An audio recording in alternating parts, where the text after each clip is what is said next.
읽어주세요. 나머지는 이 궤도를 보시고.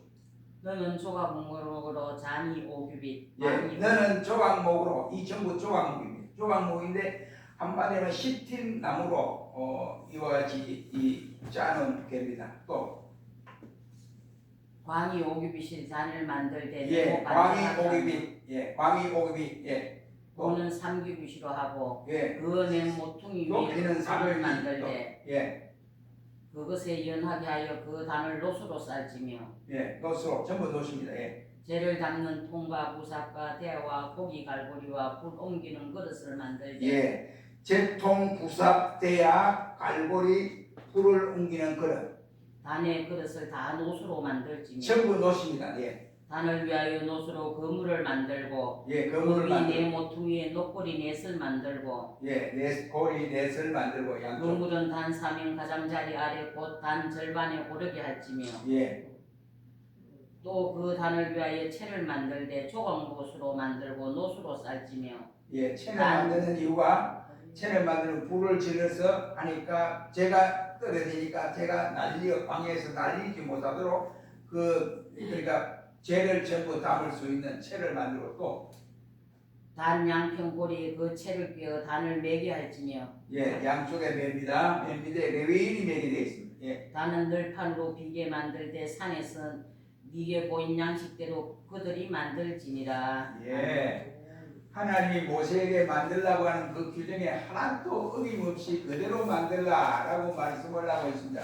이것이 바로 번제단 모습입니다. 번제단의 이 모습이 우리 오늘은 이 번제단에 대해서 말씀을 하는데 이 번제단에서 제사를 드리는 이것은 뭐냐? 번제단은 전부 노수로 되어 있습니다. 번제단 여기서 놓으시고 물두명도 놓으시고 여기에 성소와 지성소가 들어가는데 성소와 지성소가 들어가기 전에 모든 이 뜰에 있는 모든 기구는 노십니다. 뿌리로 되어 있습니다.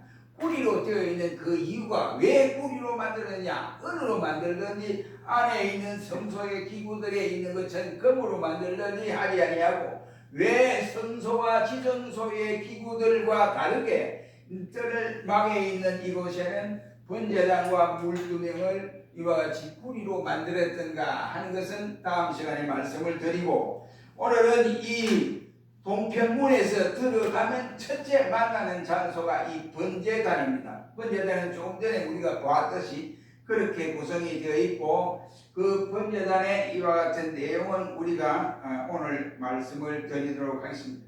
우리는 지난주에 이와 같이 이 동편문은 4가지 색깔로 구비되었다라고 말씀하면서 홍색, 자색, 청색, 백색, 실로 되었는데 이것은 한마디로 말하면 전체로 말하면 예수님의 행적을 나타내는 마태, 마가, 누가, 요한 사복음서를 나타내는 말씀이다 라고 했습니다. 그래서 사복음서는 모두가 예수님의 행적에 대해서 말씀을 해주고 있는데 이 예수님의 행적은 한마디로 말해서 서편문을 만든 것이 아니고 동편문에서 만들었다 해서 동쪽은 의의 태양이신 예수 그리스도를 나타낸다고 말라기 4장 2절에 말씀하고 있습니다. 그러므로 이 동편문은 예수님의 행적을 나타내는 사복음서를 나타내는 말씀이면서 예수님 자신을 나타내는 내용이라고 할 수 있습니다.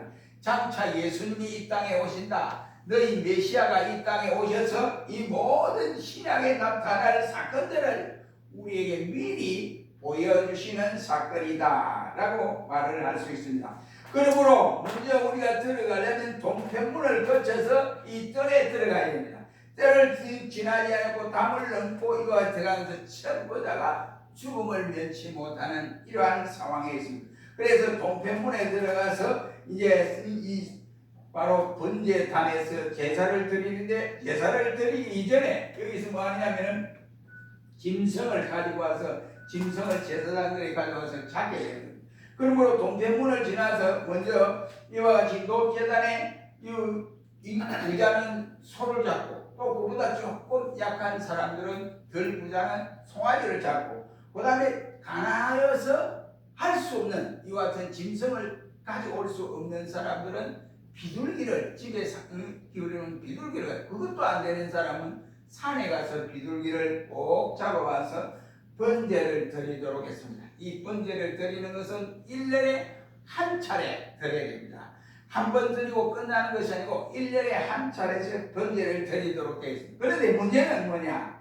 우리가 이와 같이 이 번제를 드리기 위해서 제물을 가지고 와서 들 앞까지 왔습니다. 와가지고 그래서 제물을 드렸는데 다 드리고 나서 물통에서 발을 씻고 다 했어요. 다 하고 나서 성소의 제사장이 그 제물을 가지고 이제 피를 가지고 디아에 가서 가지고 들어가야 하는데 문제는 어떻게 되느냐? 그런데 이것은 곧 다른 말로 표현하면 우리가 예수 믿으면 구원받는다. 이것을 한마디로 상징해 주는 내용입니다. 그런데 예수를 믿고도 아직도 뜰 사이에서 동편문과 뜰 사이에서 많은 무리들이 있다. 이 말은 예수를 확실히 믿었으면 죄를 버리고 하나님의 뜻을 따라서 우리가 날마다 새로워지는 삶을 살아가야 되는데 아직도 그러한 삶을 살지 못하고 예수는 믿는데 그의 생활이 죄를 버리지 못하고 주님의 말씀과는 전혀 상관없는 엉뚱한 길로 가는 신자들이 있다 하는 것입니다. 그러한 신자들은 바로 여기에서 체험하지 못하고 동편문과 뜰 사이에서 많은 무리가 되어버리고 만다. 이런 사실을 우리에게 알려주고 있습니다. 그러므로 오늘은 우리가 이와 같이 번제단에서 이와 같이 어떻게 번제단이 이용되고 있느냐 하는 번제단에 대해서 설명을 하고자 합니다. 이 번제단은 우리가 조금 전에 그림을 보았는데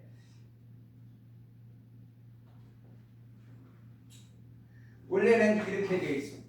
이제 번제단을 지나고 나면 이 번제단이 되는 물두멍, 이것이 성전뜰이라고 할 수 있습니다. 성막뜰이라고 할 수 있고 이것이 성소 지성소입니다. 그래서 성소의 모든 기구들은 금으로 다 되어 있습니다. 그리고 지성소도 마찬가지. 지성소에는 하나님의 법궤가 안치되어 있는 것이고 하나님의 음성, 하나님이 자정하는 장소가 지성소입니다. 이러한 제물을 가지고 누가 가지고 가느냐?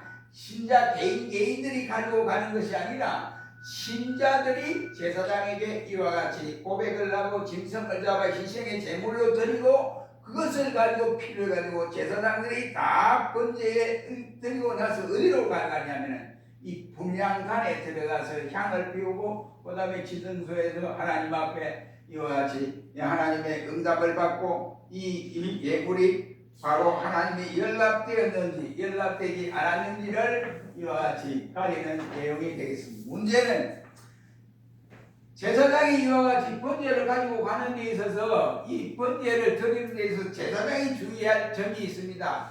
사람들은 보면 이와 같이 하나님 앞에 드릴 이 번제를 가지고 오는데 소나 양이나 아니면 짐승을 잡아서 가지고 오는데 자기 집에 있는 이와 같은 짐승을 소나 양이나 잡아서 드리려고 하니까 아까운 생각이 드는 사람들도 없지 않아 있습니다. 그래서 그런 사람들에 의해서 바로 제사장이 철저하게 조사를 해야 합니다. 그러므로 이 번제라고 하는 것은 올라간다 이란 말이 되겠습니다.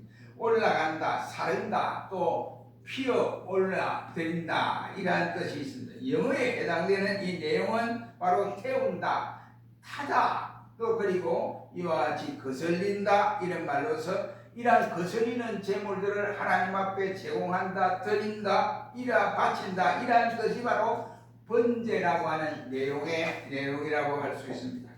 불을 태워서 바치는 제물로 드림으로써 번제라는 말을 하고 있습니다. 그러므로 1년에 한 차례씩 이 번제는 드려야 하는 것입니다.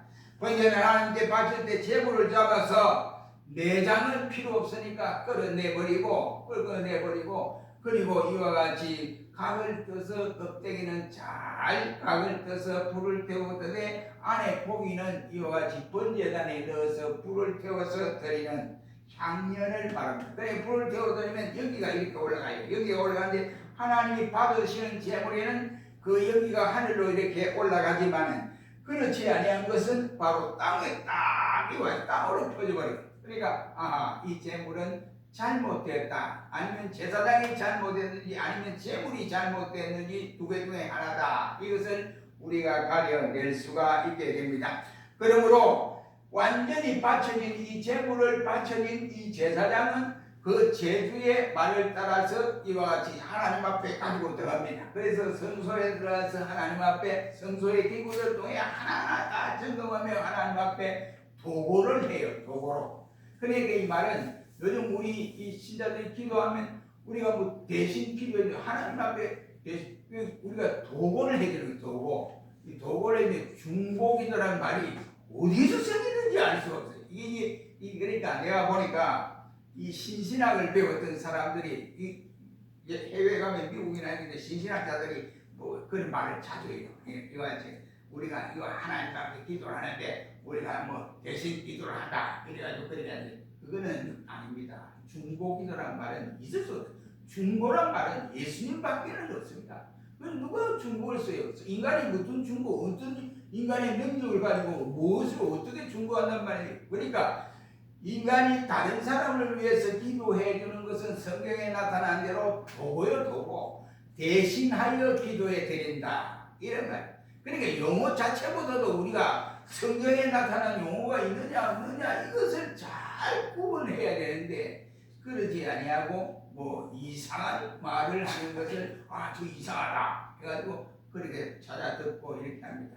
옛날에 우리 한국 교회가 열린 예배 이것이 한동안 하영주 목사가 지금 돌아가셨는데 하영주 목사가 자기 동생하고 영국에 가서 그걸 3년 동안 배웠대. 내가 볼 때는 3년간 배울 게 없더라고. 내가 그냥 가봤어요.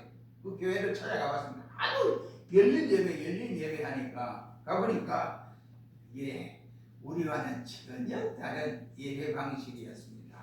그러므로 우리가 그 예배를 주장하다가 교회들이 엄청난 시련을 당한 교회들이 얼마나 많았습니까? 우리가 볼 때 그러면 일반 교회는 열린 예배를 안 드리고 닫힌 예배를 드린단 말입니까? 이게 아니에요.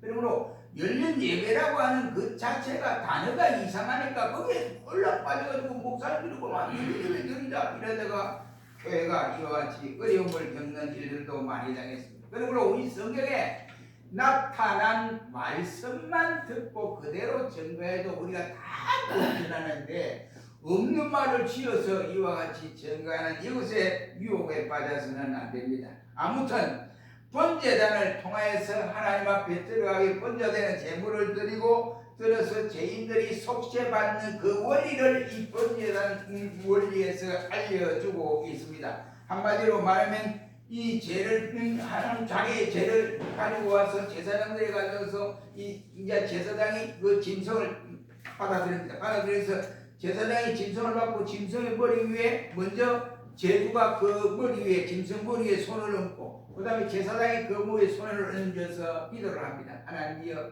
이 제주가 오늘 하나님 앞에 죄인된 신분으로 찾아와서 이러이러한 죄를 범하였습니다.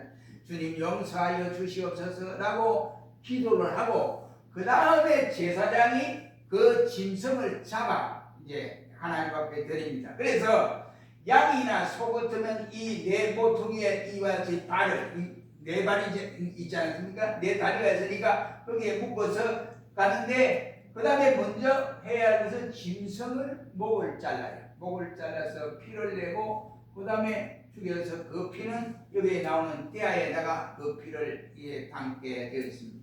그래 담아서 제사를 드리기 위해서 합니다. 그런데 이제 여기 내장은 필요가 없으니까 내장은 꺼내서 버리고 그 다음에 이 고기는 불을 태워서 드리는 이와 같은 내용이 바로 번제다라고 말을 할 수가 있습니다. 그러므로 우리는 이와 같이 하나님 앞에 죄를 용서받기 위해서는 이러한 것을 거쳐야 하는데 이것은 신약 시대에 와서는 어떤 형태로 나타나느냐? 우리 모두가 예수를 믿으면 깨끗하게 해결되는 이와 같은 역사를 우리에게 알려준다라고 할 수 있습니다. 그러므로 아무리 번제단에서 예물을 드린 이와 같은 제주라 할지라도 이것이 번제단에서 바른 예물을 드리지 못하면 누가 죽느냐? 제사장이 제사를 드리다가 죽게 되어 있습니다. 왜 제사장이 죽어야 하느냐 이 말이에요. 제주가 잘못했는데 우리 인간들이 잘못해서 이와 같이 제사를 드리게 됐다고 끄북끄북 찾아와서 그렇게 했는데 왜 제사장이 죽느냐? 두 가지 문제입니다. 하나는 제사장이 제사의 예법대로 제사를 드리지 않았을 경우에 이러한 현상이 일어나고 제사를 예법대로 드리는데도 하나님이 그 제물에 대해서 받지 아니한 것은 첫째는 제사장의 잘못입니다. 왜 그러느냐? 그 짐승이 흠없는 짐승을 가지고 와야 되는데 아까워서 때로는 이 양이나 이와 같은 염소를 가져오는데 쪽발이든지 기가 찢어져 있다든지 세상적으로 볼 때 이와 같이 아무런 값어치가 없는, 아까우니까 값어치 없는 이와 같은 것을 바치는 이러한 경우에 이러한 현상이 일어나게 된다는 것입니다. 그러므로 이 시간 우리는 번제단을 통해서 우리 예수님의 장차 나타나실 신약의 예수님의 이와 같은 모든 이와 같은 모형들을 말씀해 주시는 모습을 볼 수 있습니다. 이 번제단은 우리 죄를 전가받은 제물될 진성이 우리를 대신해서 사람들을 대신해서 죽어지는 희생되어야 할 요인이라고 할 수 있습니다. 그래서 이 번제를 드리는데 1년에 한 번 드리는 이 번제는 1년 된 수양을 가지고 오너라 라고 말씀을 하고 있습니다. 근데 제주가 가져오는데 돈이 아까워서 자기가 아까운 생각이 들어서 1년 되지 아니하고 갓 태어나서 한 6개월이나 이 된 것을 가지고 온다든지 아니면은 이와 같이 그 재물이 온전하지 못한 재물을 가지고 오서는 아니 될 것을 말씀하고 있습니다. 이는 곧 흠이 없고 점이 없으신 장차 나타나실 예수 그리스도를 우리에게 알려주는 예표라고 말씀을 합니다. 여기서 제사장은 확실하게 재물에 대해서 정확하게 조사를 하고 하나님 앞에 각을 떠서 번제를 올려드려야 하는 것입니다. 깨끗한 재물을 하나님이 원하시기, 흠이 있고 점이 있는 재물은 절대로 원하지 아니합니다. 그러면 재물에 안수하여서 죄인의 죄를 희생에 전가시켜준다고 하는 이 의미에서 안수를 하고 제사장이 그 위에 손을 얹고 기도를 하게 되는 모습을 볼 수 있습니다. 그러고 나서 끝나면 제사장이 그 짐승을 잡아서 피를 대야에 모아 이와 같이 두고 나머지는 제사 예법대로 하나하나씩 불태우고 고기를 불사라 드리는 이것이 바로 번제라고 할 수 있습니다. 이유는 이와 같이 범죄자에게 반드시 그 범죄의 대가인 죄의 싹은 사망이기 때문에 바로 내가 죽어야 되는데, 죄를 지은 본인이 죽어야 되는데 구약에는 그렇지 아니하고 그래서 짐승을 잡아서 대신 자기 대신 짐승이 희생의 제물로 돌아가게 되는 것입니다. 그곳에서 속죄하는 이 길은 희생의 피를 들여서 하나님 앞에 드려지는 내용이다. 이런 말. 이는 누구를 상징하느냐? 어린 양이 되신 예수 그리스도를 상징하는 내용이라고 할 수 있습니다. 예수 그리스도는 만민의 죄를 담당하시고 또한 십자가에 달려 돌아가심으로써 하나님은 어린 양이 되신 예수님을 대신 제물로 받으시는 모습을 볼 수 있습니다. 예수님은 십자가에서 피와 물을 다 쏟아 놓으면서 나는 다 이루었다 라고 말씀하시면서 아버지여 내 영혼을 아버지 손에 부탁합니다 라고 하시면서 고통의 십자가에서 운명하셨던 주님을 볼 수 있습니다. 예수님은 하늘의 속죄소에서 단번에 자기의 몸을 들여서 하나님이 원하고 기뻐하시는 예물로 바쳐드렸던 모습을 볼 수가 있게 됩니다.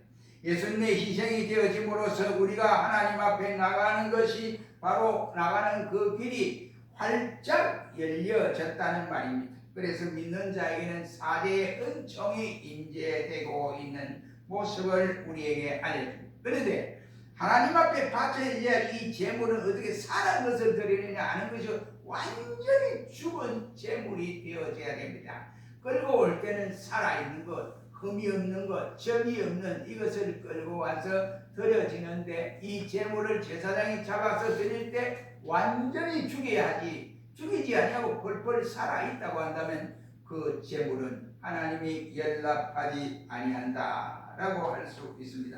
그러므로 제물이 이와 같이 새의 경우에는 산비둘기나 집비둘기의 경우에도 마찬가지로 목을 끊고 그의 피를 받아서 제사를 드리고 나머지는 불태워 드리게 되어졌습니다. 이처럼 제물이라고 하는 이것은 목이 잘라지고 다리가 잘라지고 그리고 속 내장은 꺼내서 버려야 하고 가죽은 각을 떠서 벗겨야 하고 또 그리고 불태워서 드려져야 하는 것이 번제라고 할 수 있습니다. 그런데 재물이 죽지 않고 살아서 끄덕거린다고 하면 그 재물은 하나님이 연락하지 않습니다. 하나님께서 온전한 재물로 받으시지를 아니한다 이 말이에요. 그래서 바울은 로마서 12장 1절 말씀에서 형제들아 내가 하나님의 모든 자비하심으로 너희를 권하노니 너희 몸을 하나님이 기뻐하시는 산 제사로 드려라 라고 말씀하고 있는 모습을 볼 수가 있습니다.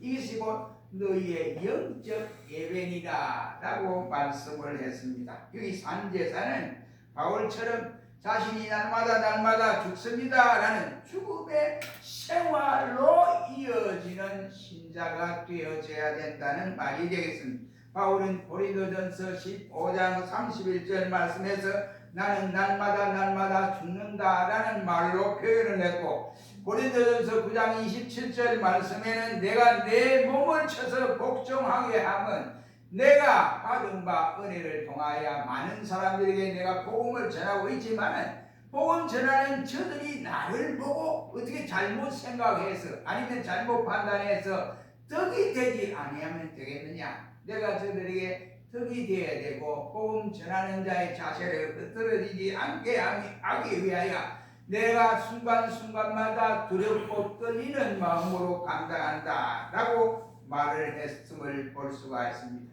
그래서 그렇게 하려니까 결국은 자신의 이와 같이 주장을 쳐서 이와 같이 낮추어야 된다고 그는 말씀합니다. 하나님은 이러한 자기를 치는 자, 죽이는 자를 기뻐하고 그 예물을 받으신다 이 말이에요. 죽인다는 말은 뭡니까? 다른 말로 표현하면 자기 희생을 나타내는 말입니다. 그런데 자기를 죽이지 못하고 자기의 고집이 살아있고 자기 체면이 그냥 그대로 있고 위신이 그대로 있고 자기 생각이 그대로 있고 자기의 지식이 그대로 있다고 한다면 자기의 의를 드러내기 위해서 온갖 일들을 감당하고 있다고 한다면 하나님이 그 사람의 예배를 받으시지 아니한다 이러한 말이 되겠습니다.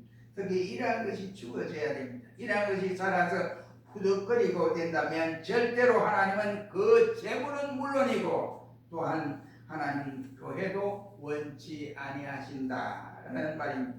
자기를 죽여야 된다. 철저하게 자기를 죽이는 생활을 해야 한다는 말이 되겠습니다.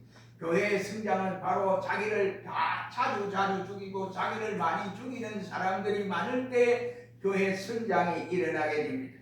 누가 많이 희생합니까? 누가 많이 죽느냐에 따라서 희생자가 많을수록 교회를 위해서 그리고 복음을 위해서 많이 죽는 자가 많을수록 교회는 성장하고 되어지게 되었습니다.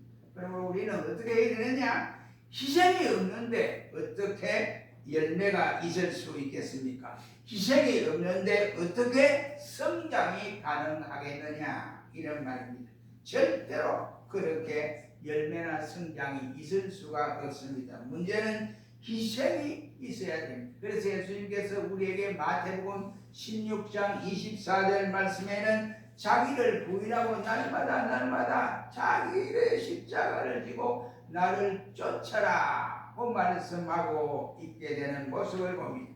마리아가 자기 집에서 이와 같이 예수님을 초대해 놓고 머리에서부터 발끝까지 향유를 부어드렸는데 그 집에 온통 향유 냄새가 가득하더라 라고 하신 내용의 말씀을 볼 수가 있습니다. 이것은 이와 같이 모두가 자기를 드려서야 돼요.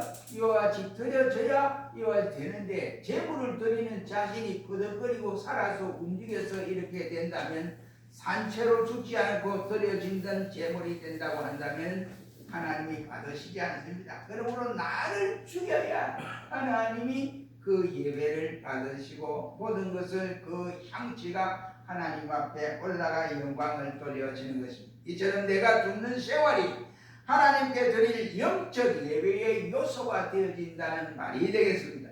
이것이 바로 산 제물로 드리는 시간이 된다 이런 말. 여러분 우리가 한번 희생을 해보아야 됩니다. 내가 죽지 않고는 하나님의 영광을 드러내는 예배가 될 수가 없다는 말이 되겠습니다. 하나님의 형상대로 지음을 받은 저와 여러분들이 자기 자신을 죽이지 않고 희생하지 않고는 절대로 하나님의 의와 진리와 거룩함이 드러나지 아니한다라는 말이 되겠습니다. 나의 신앙의 잘못은 바로 남편의 문제도 있겠지만 남편의 탓보다도 아내의 탓보다도 자식들의 탓보다도 다른 사람의 핑계를 대기보다도 자기 자신이 철저히 죽여야 된다 이런 말입니다. 자기 자신이 깨어지지 아니하고 이와 같이 가정 문제나 사회 문제나 국가 문제나 교회 문제도 다 해결될 수 없다는 말이 되겠습니다. 그러므로 우리 고집을 꺾고 내 자신을 희생하는 그 자리가 바로 하나님이 기뻐하시는 예배의 모습을 가진 신자의 자신이다 라고 하는 사실. 예수님이 십자가상에서 돌아가지 아니하고 얼마든지 마음대로 능력을 행할 수 있습니다. 그런데 아무 말씀도 하지 않고 그 고통을 그대로 실제적으로 몸으로 이와 같이 다 담으시면서 돌아가신 이것은 희생의 제물이 되어라고 하는 우리에게 교훈을 주고 있는 내용입니다. 그럼 우리는 예수님 앞에서 우리의 이와 같이 주장하는 우리 지식, 우리의 경험, 우리의 모든 것 주장하는 것보다도 그것을 내려놓고 자기를 온전히 죽여서 드릴 때만이 하나님이 우리에게 받으시는 온전한 예배의 제물이 될 수 있습니다.